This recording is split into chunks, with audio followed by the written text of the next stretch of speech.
This is the story of how a race of serpent beings have taken control of humanity in plain sight.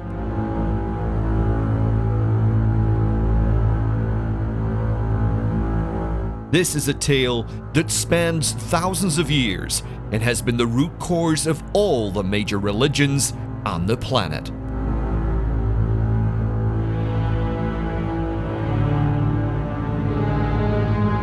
Thousands of years ago, a special, genetically advanced race of beings came to Earth.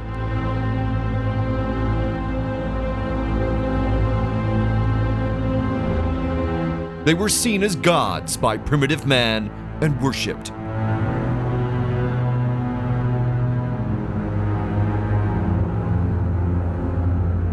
They set themselves apart, and yet some mated with humans and created a special race.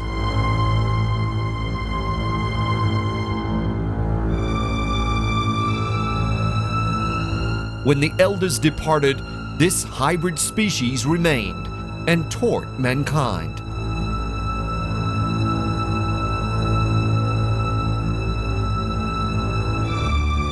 Civilization emerged: writing, art, science, engineering, architecture, and more, spreading around the globe.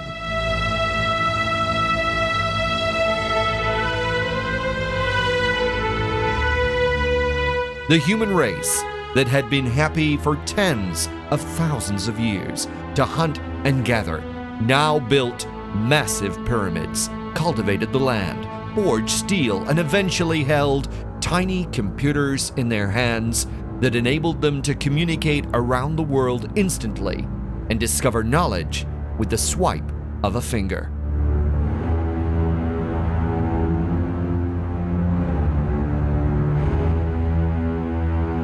All of this and more is only part of the story, for our benefactors had an ulterior motive.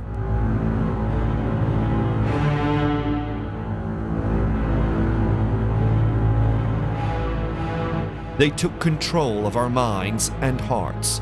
They control this world. They control you.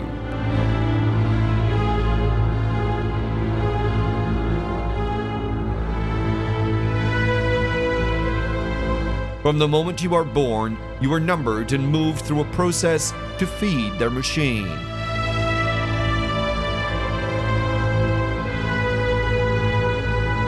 Nobody is truly free. We are all working for the masters.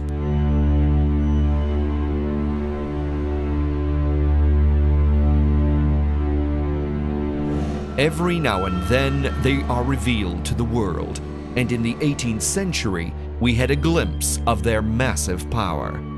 We know them as the Illuminati.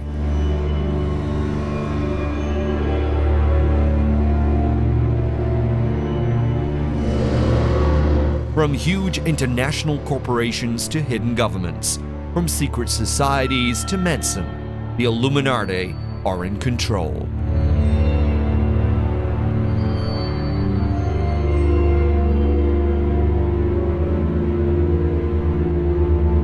They spread lies to cover up their real identities, but they are hidden in the golden thread of history, and we can reveal them and their schemes.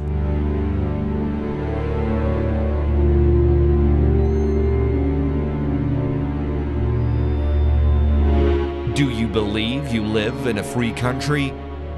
Think again.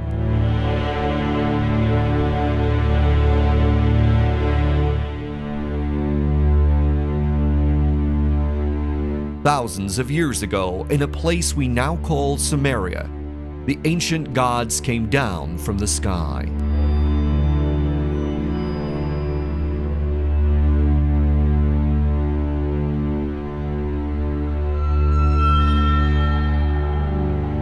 This remarkable event is part of our recorded history.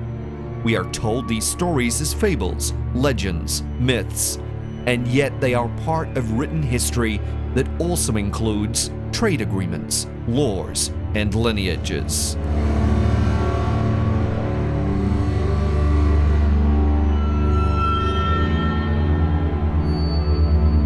How did it all begin? Who were these beings that our ancestors worshipped as if they were gods?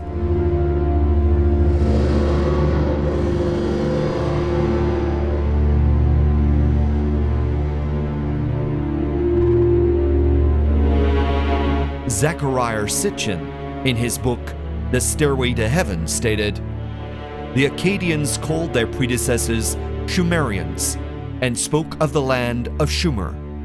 It was in fact the biblical land of Shinar. It was the land whose name literally meant the land of the Watchers. It was indeed the Egyptian Te Neter, land of the Watchers, the land from which gods had come to Egypt."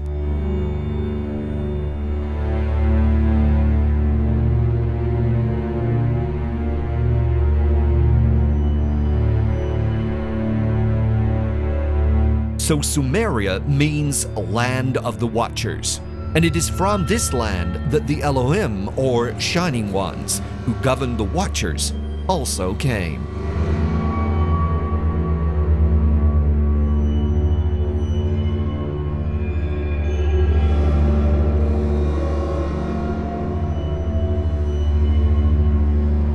In The Origin of Consciousness, in the breakdown of the bicameral mind, Julian Jaynes tells us something interesting about these governing gods. Throughout Mesopotamia, from the earliest times of Sumer and Akkad, all lands were owned by gods, and men were their slaves. Of this, the cuneiform texts leave no doubt whatsoever.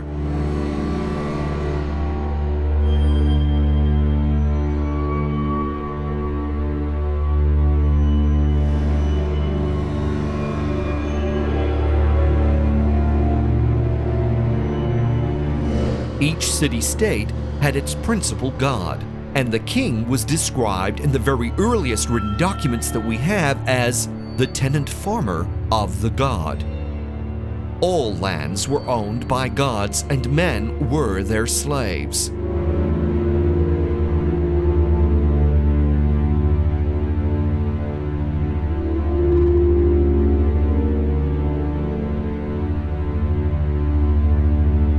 Interesting notion, and one we shall return to, for it is a fact that even today we are still the slaves to the descendants of these gods.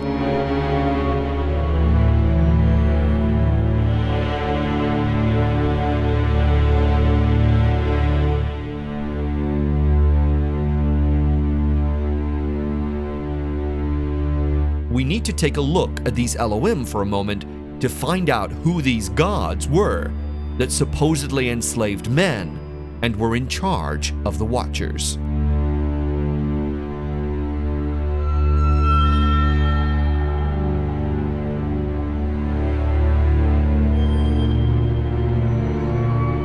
Elohim is a term used often in the Old Testament for the Lord, an incorrect usage, as the term is plural and means Shining Ones.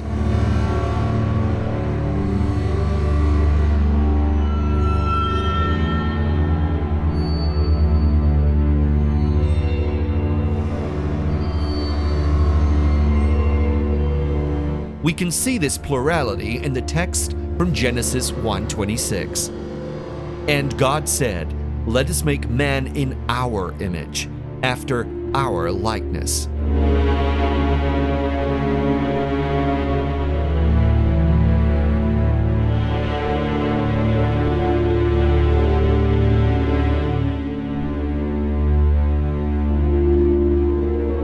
And again in Genesis 6:2, "The sons of God saw the daughters of men that they were fair."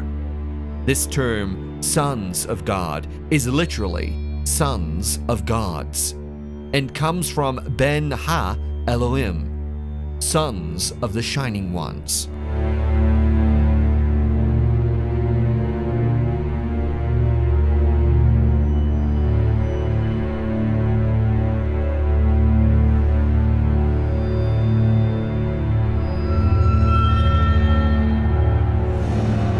These were the sons of those shining lights that descended to earth.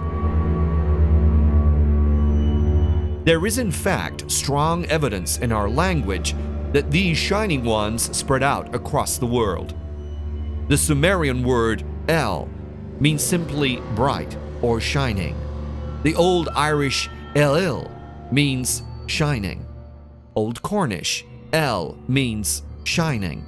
Elf means shining, and hence we have elves as tall, mysterious, angelic beings. The Inca term La is bright or to shine.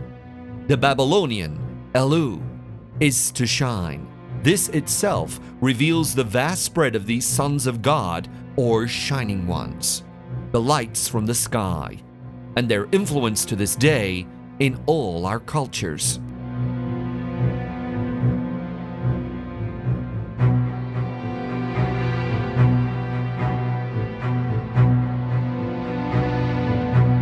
Baal, the deity often spoke of as the Lord in the Bible, is also seen as a shining one in the Old Testament and is called the owner.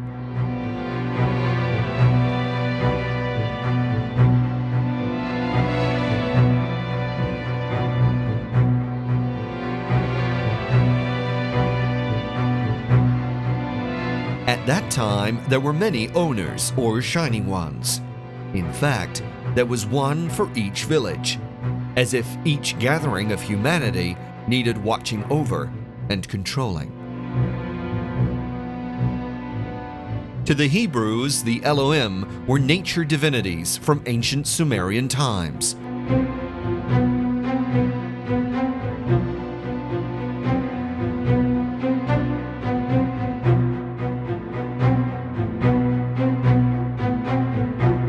According to General Albert Pike, the famous Masonic historian, in his work Morals and Dogma, the Elohim were the host of heaven, ascending and descending to pass messages to and from God.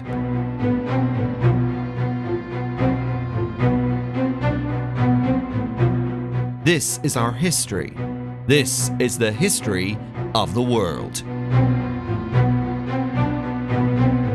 That beings of light descended and ascended to the sky, very often on shining craft. These tales are all over the world, in almost every culture.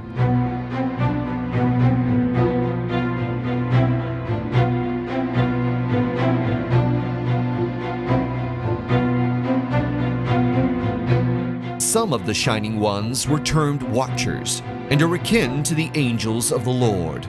Yahweh Elohim means simply leader of the shining ones. The great God of Christianity, Judaism, and Islam is in fact the leader of the lights that descended from the sky. The leader of the massive invasion force that enslaved humanity.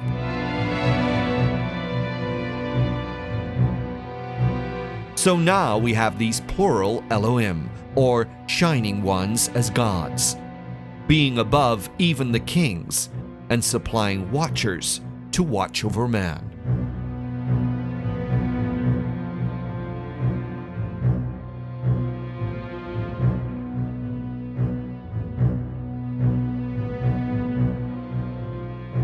These watchers also appear in Egypt as the pantheon of gods. The Egyptian Tar-Neter is a name for the gods and means guardian or watcher. Tar-Neter is also the name for the Red Sea Straits, which connected Mesopotamia and Egypt and is known as the place of the gods.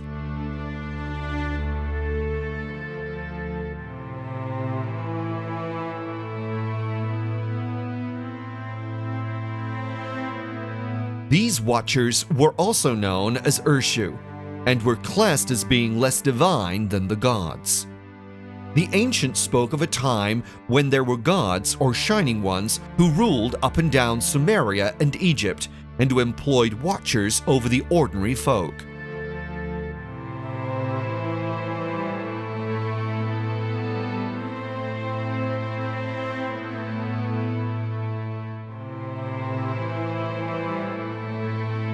In the same way a pharaoh of Egypt was a god on earth, so too priests of the Elohim were the shining lights on earth.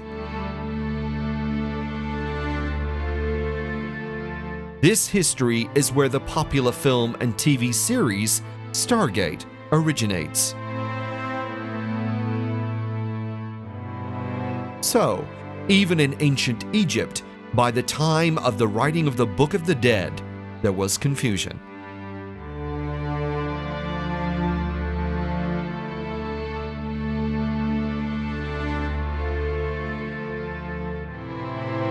They had come to Egypt, the Egyptians wrote, from Ur, the far foreign land, whose name Ur meant oldest. It is the very location that the originator of the world's greatest religions trained, Abraham. He was trained by the Shining Ones, the Watchers, the great lights of the sky, and he started the yoke of mainstream religion on this very planet.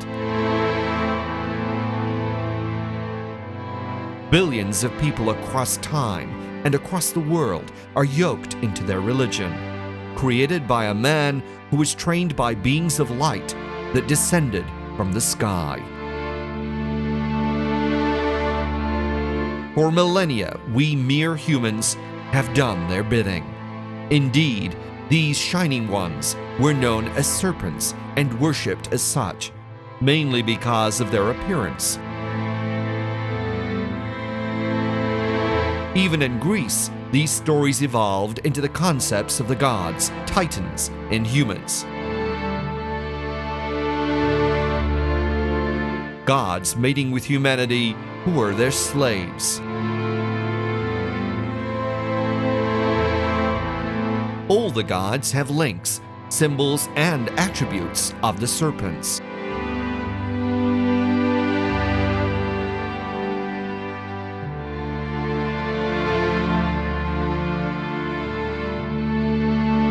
Thousands of years later, over 1 billion people are still yoked to the Catholic Church, which resides in the Vatican, a place that means abode of serpents.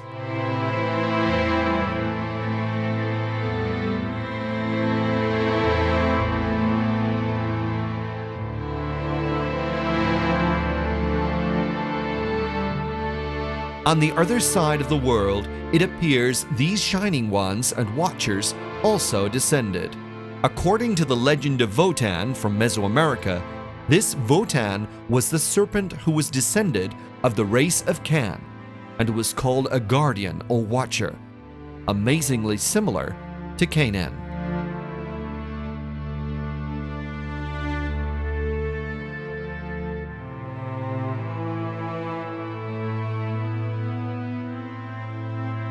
These Canaanites are implicated in many places, revolving around the Shining Ones and the original serpent priests. From this time onwards, serpent worship spread across the globe, and we have to wonder why.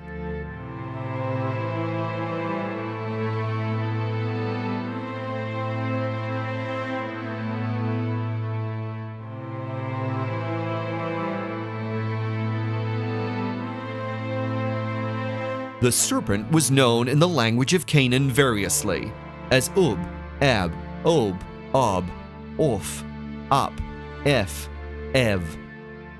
In the Mayan language, Can also means serpent, as in Kukulkan, the bird serpent, and just as in the ancient Sumerian, Akan and the Scottish Can for serpent, which is where we get the word canny, like the wise snake.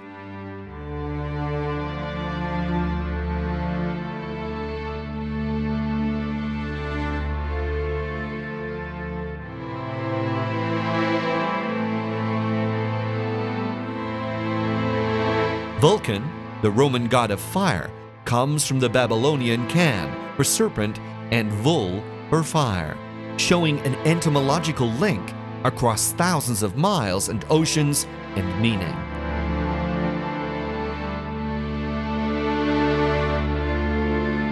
Therefore, that Vulcan is the shining serpent.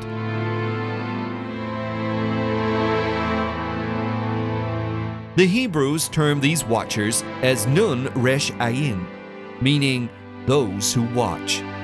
In the Greek, this is translated as gigantes, or giants, a race that even the writer Hesiod featured as being monstrous. Now we can understand the role of the giants seen across the world of folklore as the presence of the Watchers. In almost every culture, there are tales of these powerful and wise giants that ruled over humans. A great many stone circles and ancient monoliths are named after them, as if they gave us the knowledge to build such places to help us understand the movements of the heavenly host.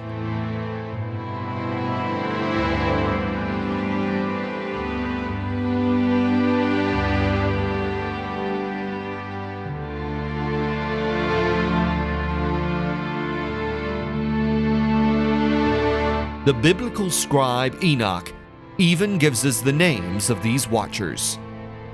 And these are the names of the holy angels who watch. Uriel, one of the holy angels who is over the world and over Tartarus. Raphael, one of the holy angels who is over the spirits of men. Raguel, one of the holy angels who takes vengeance on the world of the luminaries. Michael, one of the holy angels, to wit, he that is set over the best part of mankind and over chaos. Saraquel, one of the holy angels who is set over the spirits, who sin in spirit. Gabriel, one of the holy angels who is over paradise and the serpents and the cherubim. Remiel, one of the holy angels whom God set over those who rise. Note that Gabriel, the messenger who told of the birth of Jesus and who passed on the wisdom to Muhammad, is in charge of the serpents. Remiel is over those who rise, those seeking enlightenment. Enoch actually wrote about them and, in fact, for them in the Book of Enoch. In the Bible and the Book of Enoch, these shining ones are called angels, archangels, or cherubim.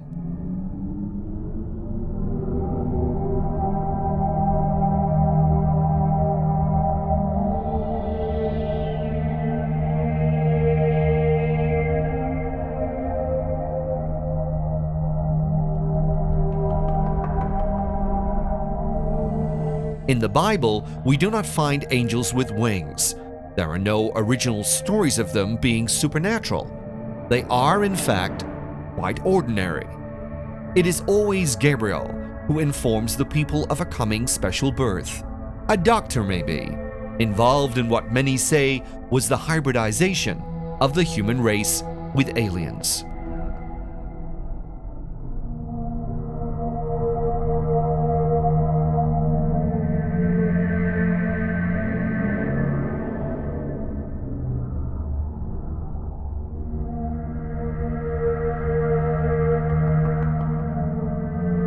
How else would he have known any child to have special powers, such as those attributed to Jesus? Incidentally, Jesus was known as the wise serpent. He died on the cross, but sloughed off his shrouded skin in the tomb, and then ascended into heaven. All of this is based on a much older understanding of the true nature of the Shining Ones, that they were serpent-like beings of light who invaded earth. Follow my yoke, indeed.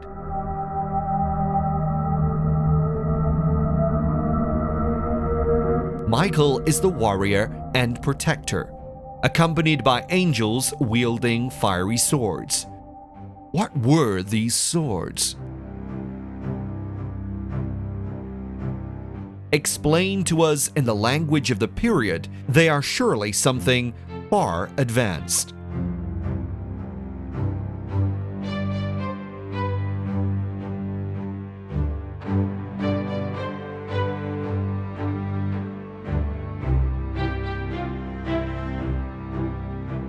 Each and every one of them has their own specific duty. Beings with titles, angelic titles, as messengers and ambassadors of the Shining Ones. The title cherubim means exiles and could be an indication of the origins of the angels, exiled from their homeland or even planet. Enoch, the consecrated one, would later write up the history of these fallen angels, who spread across the globe as the great Shining Ones, teaching, measuring, and building the world's most mysterious ancient monuments.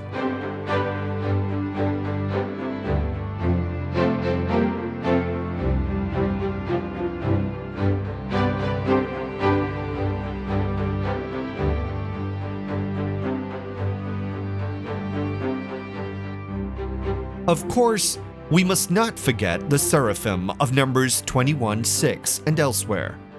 These mystical beings have hands, a face, legs, and great powers from God, because they are in the light. They have symbolic wings, meaning they could fly. Their name means shining ones or fiery serpents. They are enlightened beings.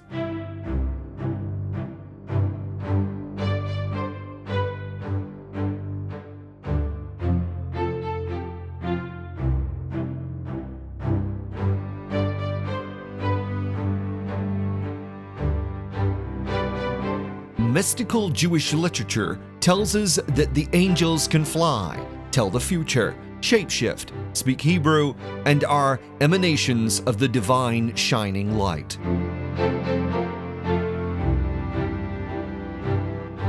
If these are not attributes of extraterrestrials, then what is?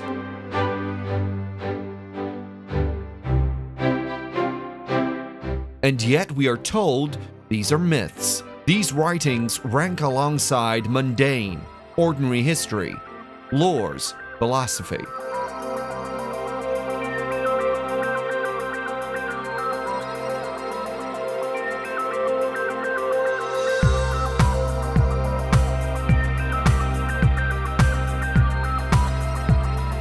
We are told by Enoch about the Nephilim, or Watchers.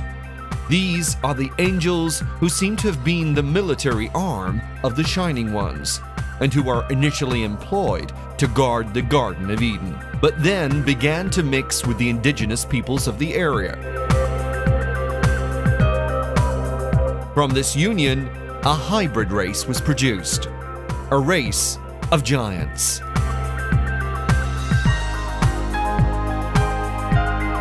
These also passed on knowledge and taught combat and how to make weapons. This was a crime, and they were outlawed by the Shining Ones, who departed Earth, leaving behind a hybrid species to rule. These were illuminated beings, wise, knowledgeable, and with great power over the indigenous human population.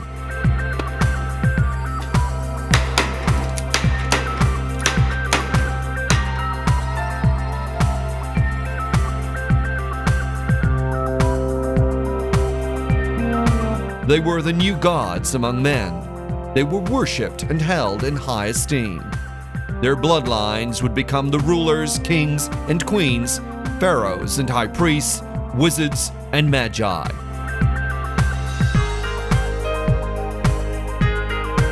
From that moment, the entire world would be ruled by an elite bloodline who worked tirelessly to ensure the purity of their own kind, who bred only within strict rules, who claimed divine right to rule.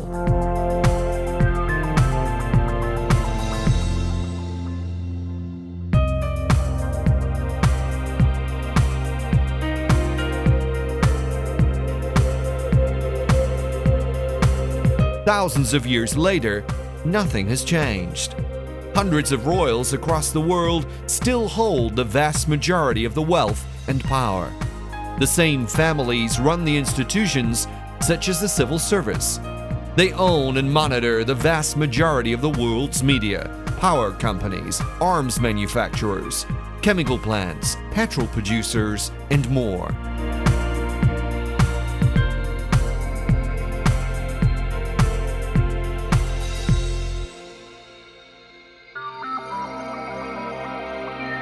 Think about this for a moment.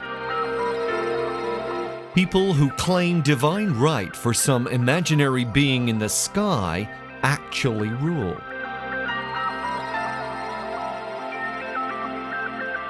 Even in so-called Republican states, the leaders are chosen, not by the people, but by those in power.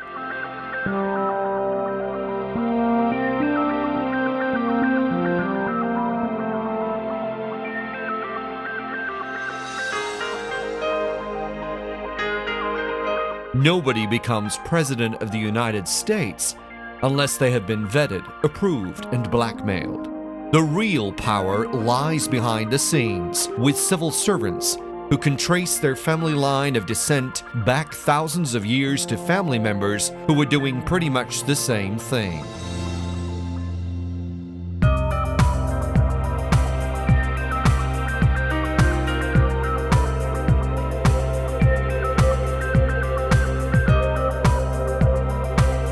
All the great religions originate in the same historical tales of great lights that descended to earth, taught the humans, brought them out of the dark ages, bred with them, and established rulers and priests.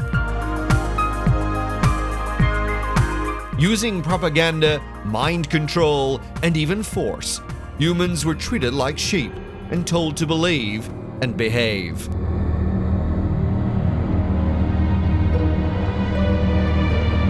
We had to worship the lights in the sky. We had to bow to their representatives on earth. And we had to pay the priest for the privilege of doing so.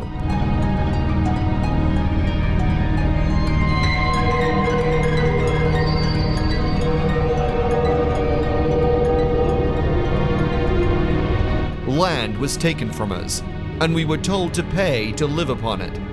To pay, we had to work every waking moment. Then we had to pay taxes to the relatives of the rulers and priests in government, who made laws to keep us controlled.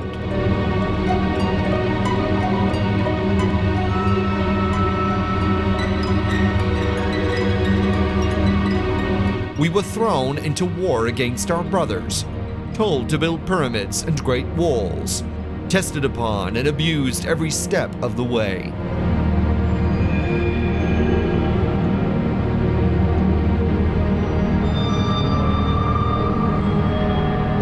If any of this is sounding familiar, it is simply because absolutely nothing has changed.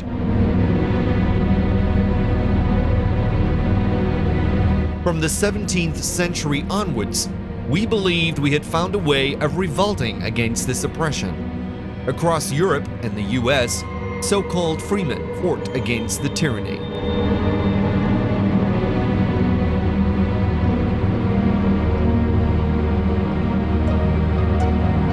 And yet, the fact is this: the rulers had people in both camps. The US War of Independence, for instance, was led by men on both sides who were members of the Freemasonic lodges, who were often themselves descendants of royal stock.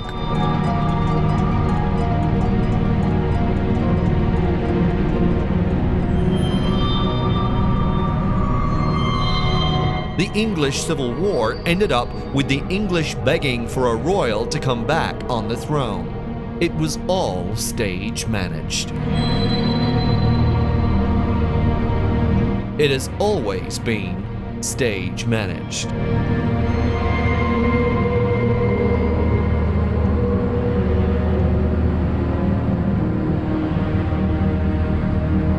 The First and Second World Wars changed the political map of Europe, and yet the royals and religions remain.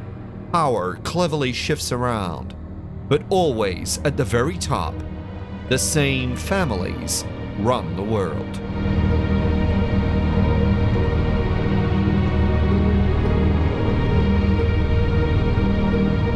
Modern control began in the 18th century as a reaction to the growing enlightenment of the human population. The printed word had an unfortunate side effect for those in power. People began to gain knowledge and spread dissent. One very clever method of controlling such dissent is to cause it, own it, and control it.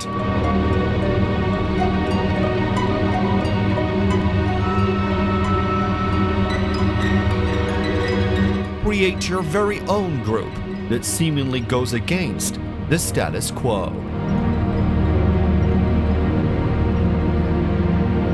And not only do you manipulate those who are naturally drawn towards it, you gather your own secondary power base to play around with.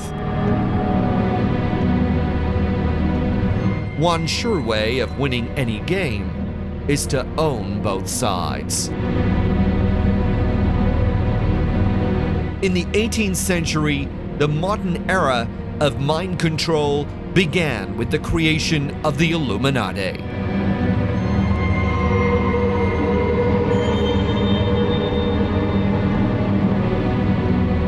The very name itself must remind us of the very fact that those who originally came to Earth were the illuminated ones.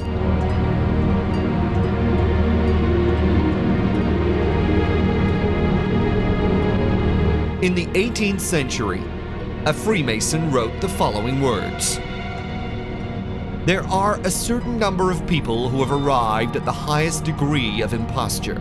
They have conceived the project of reigning over opinions and of conquering not kingdoms, not provinces, but the human mind. This project is gigantic and has something of madness in it, which causes neither alarm nor uneasiness.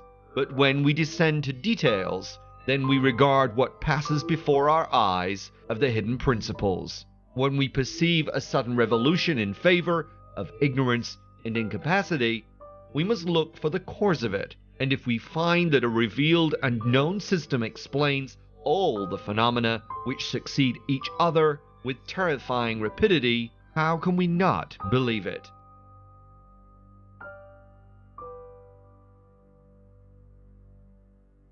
Standard history tells us that they were started by Jean Adam Weishaupt, the founder of the Order of the Illuminati.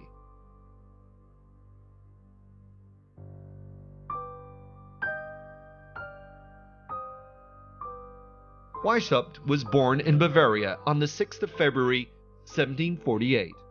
His father, Baron Ingstadt, was a professor of the University of Ingolstadt, having married the niece of the curator. The Baron secured a scholarship at the Jesuit College for Adam, who then went on to become a law student at the age of 15. Ingolstadt was a steadfastly Jesuit area and had been for over 200 years.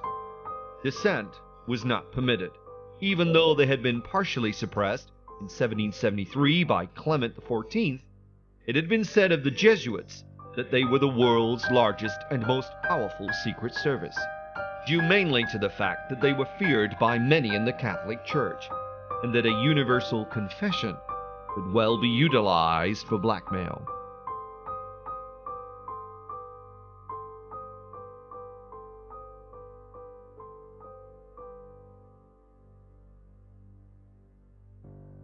According to a converted nun, the Jesuits offer the world at large a system of theology by which every law, divine or human, may be broken with impunity, and by which the very bulls of popes may be defied. It is a ghastly religion.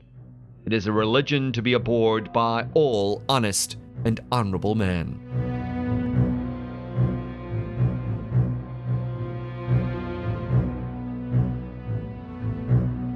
So according to this 19th century writer, they were even above the bulls of the Pope.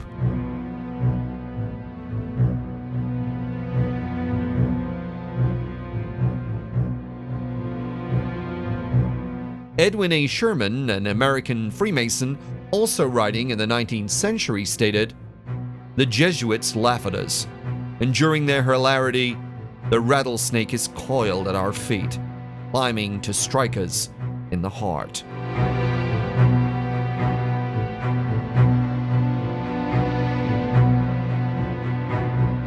Even President Lincoln, who was finally assassinated after numerous attempts, said, "The Jesuits are so expert in those deeds of blood that Henry IV said that it was impossible to escape them, and he became their victim, though he did all he could to protect himself.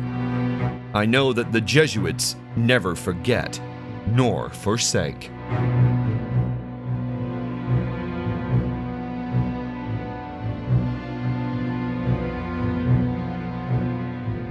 It seems like a peculiar world that the Jesuits inhabit.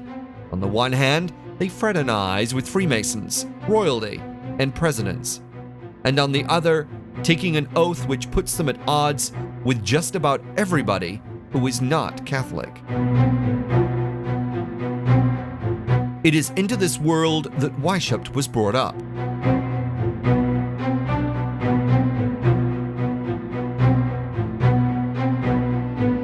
By 1775, Weishaupt was professor of canon law at Ingolstadt, and it was in this year he or somebody else to form a plan of an association of which he would head.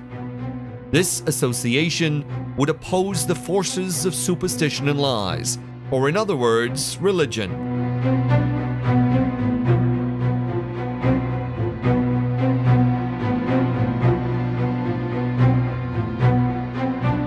The thoughts of many commentators is that Weishaupt so hated the Jesuits that he thoroughly intended to do away with them once and for all. The truth is that Weishaupt was in fact trained by the Jesuits for the purpose of raising a worldwide army of spies who would constantly feed back information from their own enemies. The information that the Jesuits could not get anymore through their confessions.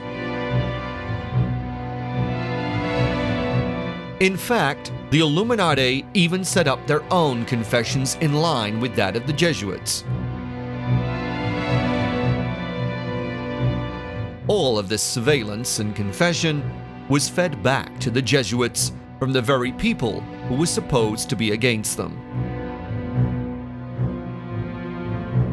How better to find out what was in the mind of the opposition than to be the opposition? This is a standard double ploy, utilized for centuries by the secret services of all religions and states. They even fed the anti-Semitic rhetoric, which suited the Catholic Church down to the ground. Through associations with the Freemasons, the Jesuits managed to get information from and influence to the Freemasons of the globe. These business leaders, politicians, military commanders, religionists, and so-called free thinkers were in fact being manipulated yet again. And very often with the exact same devices that had been used for thousands of years. Belief in a divine entity, worship of a being of light, otherwise known as Lucifer, and even the concept that their own secret line stretched back to the time of Egypt and beyond. What many people didn't realize was this: all of that was true.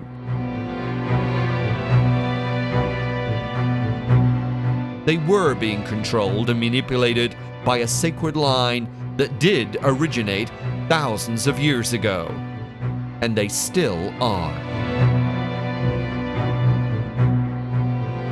Following Weishaupt's amazing creation out of the order of a much older institution, we suddenly have several worldwide revolutions, and the balance of power supposedly shifting like never before.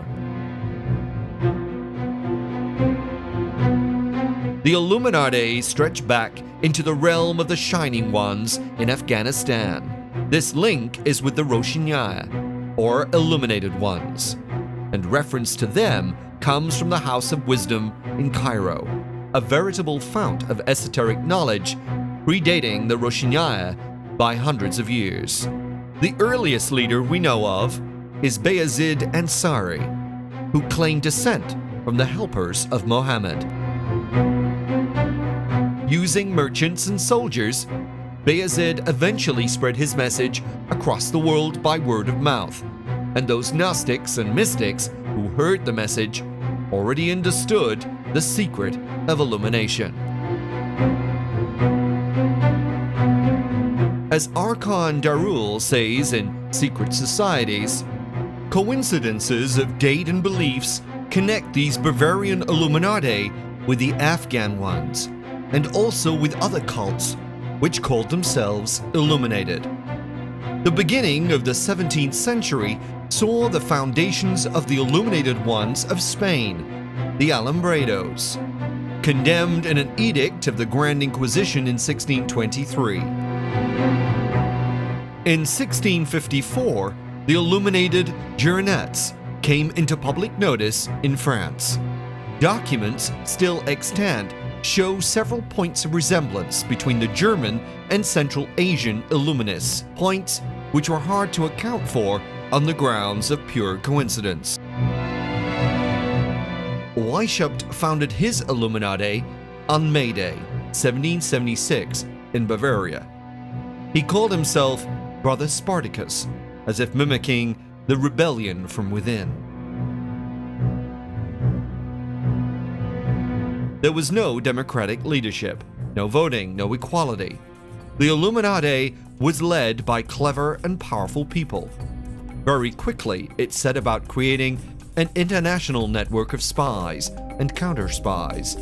They set up in cells, with each cell having a secret superior.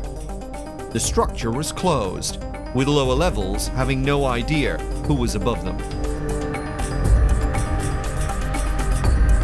Weishaupt then targeted the Freemasons and was initiated into the Munich Lodge in 1777. He attempted to reform them, and when this failed, he began recruitment drives within their own lodges.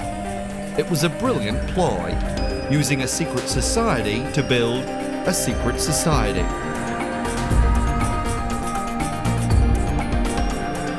His stated goal was to perfect human nature through education. He would free people from government and organize religion. In this way, Weishaupt grew his Illuminati rapidly and drew in those who were seen by government and religious leaders as trouble. Claiming to free people from the bounds of society, the Illuminati in fact gave them even harder rules and regulations to follow. Even their reading literature was prescribed. This was not enlightenment or freedom. This was control of the mind under a veil. Indeed, independent thought and action was forbidden by the rules of the order. Enlightenment, they said, would only take place under the guide of the superior. But he didn't stop there. In fact, he received the financial assistance of Duke Ernest II of Saxe-Gotha-Altenburg, where he lived and wrote works on Illuminism. The very royal and religionist-style leader the Illuminati were supposedly against actually funded them. And yet, we are told it was disbanded. We are supposed to believe that thousands of people across Europe suddenly stopped attending Illuminati meetings, that they just gave up.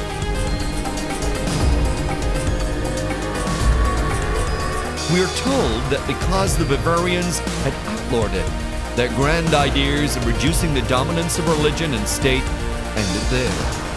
And yet, even in 1798, there were rumblings that they had not died.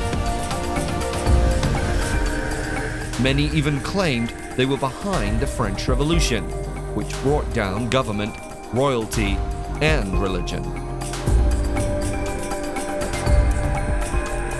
So powerful was the fear of the Illuminati that Christian preachers gave sermons across Europe and even in the United States. What we do know is that the world was changed. Some royal houses did fall, only to be replaced by people who actually had royal blood. Religion was supposedly attacked and changed. Revolutions occurred across the world, and all this following the creation of the Illuminati and within a very short period of time. The surface story looks good for the easily led. The subtle hidden story works well for the conspiracy theorist and free thinker. But the truth is that nothing at all really changed. It was a massive and elaborate smokescreen that served its purpose brilliantly. Free thinkers really did believe they'd made a difference. Here's a brief example of how they made no difference at all. The United Kingdom is a very small place in comparison to many countries in the world, and yet the power it holds is immense. It has a massive commonwealth that includes countries it can call on during times of war, such as Australia, Canada, and more. The head of state for all these is the present king or queen. That head of state owns huge amounts of land in the world, shares in the world's biggest companies. They are head of the religion and government. They can dissolve parliament at any time they wish. Parliament itself is made up of a small amount of elected ministers, who all have to give way to an unelected House of Lords, who answer to the king or queen. Beneath the head of state, there are dukes, earls, lords, barons, and more. All of these are in positions of power in government, institutions, media, religion, and companies. They are the ones who hold all the power. Anybody who steps outside of that special bloodline club is immediately taken care of, such as Princess Diana. Just because every now and then a commoner such as Richard Branson manages to make a few million means nothing. Even he needs permission from the little committees to fly his planes, set up a business, or run his trains.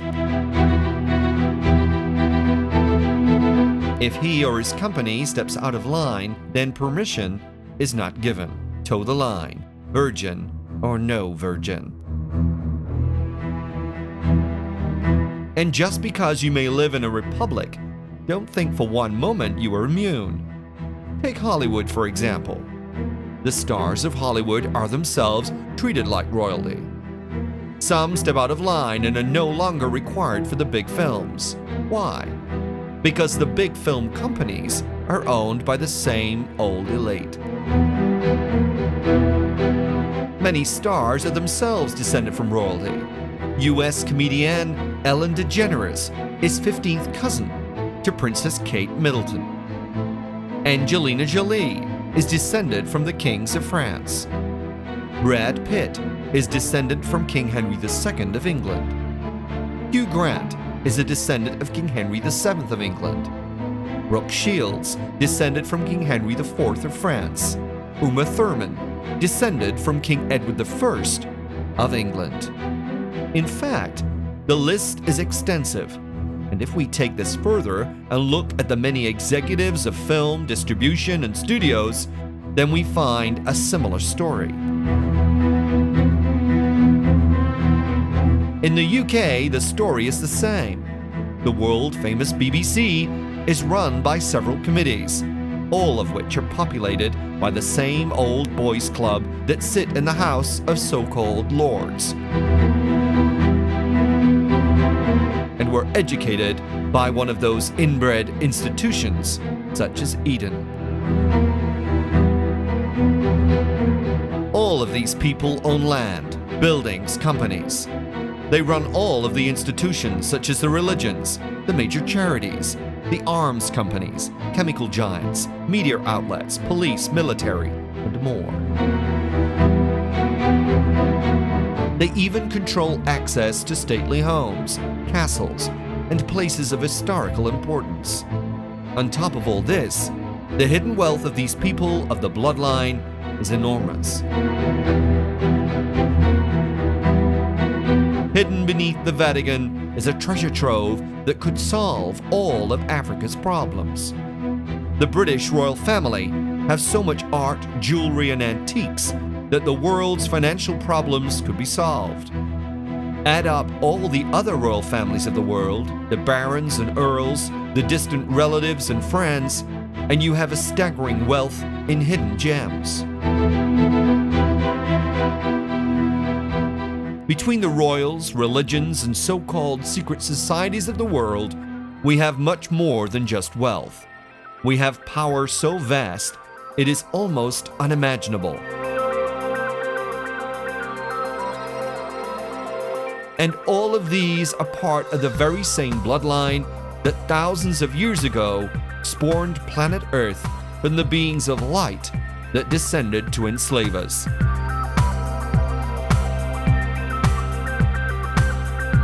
Remember those lines from Mesopotamian cuneiform? That from the earliest times of Sumer and Akkad, all lands were owned by gods, and men were their slaves. These were the illuminated ones. In the 18th century, their name re-emerged. They spread, embedded themselves in Freemasonry, controlled people, and forced change. The same Freemasonry that has members from royalty, religion, business, military, police, charity, media, and just about everywhere else. One bloodline to rule them all, and in the darkness, blind them. Now, in the 21st century, we are still slaves to the masters who've accumulated vast estates, power, and wealth. We are controlled from birth. We are given a number that must move along with us throughout life. We need that number to get health care, to be allowed to indebt ourselves to their banks, to vote in the mockery they call democracy, to claim a pension we have paid for tenfold. During our lifetime, they have the power to take away our freedom at any point with their police force and their laws. To send us off to war, to force purchase the property they told us we owned. To take away our children and civil rights. We are told to bow to the alien deity dressed in fine rags and call them Majesty. We are branded by a religion, or even lack of it. Our intelligence is measured, our education controlled and manipulated and charged for. The internet is increasingly a tool for propaganda and mind control.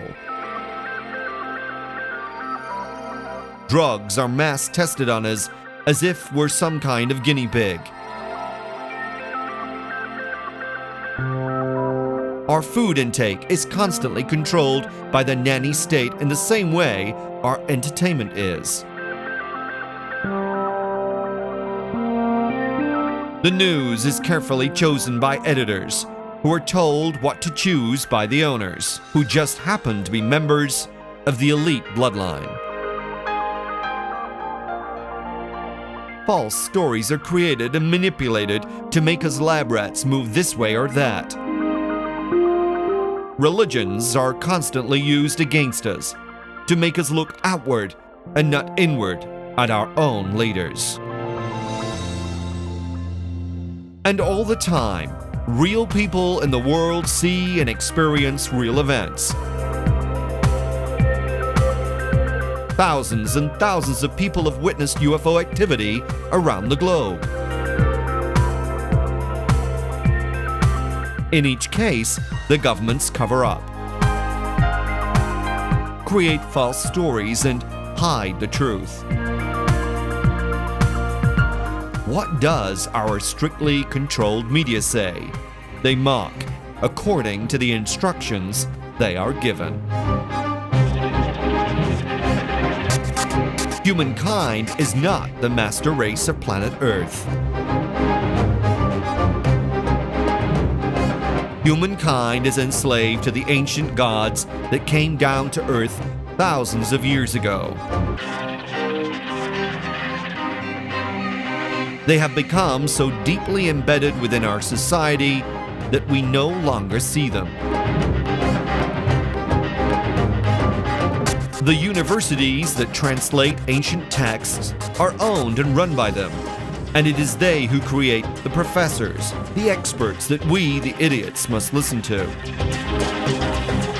They tell us that the ancient historical texts written by our ancestors are nothing more than religious mythology. That Serpent faced aliens who descended to Earth with fiery weapons and strange craft are all from their bizarre imagination. All the time, they then tell us to go to church and pray to an imaginary god, to make offerings to dead saints, to yoke ourselves evermore to their systems. Freedom. What is that? Unless you can somehow disappear into the wilds of some huge forest and escape all their influence and control, then you are not free. You, me, and everybody else on this planet are subjects of influence. Whether from the TV set, cinema, radio, or supermarket, we are being constantly fed carefully prepared information that meets the goal of those ancient gods: to enslave you and me.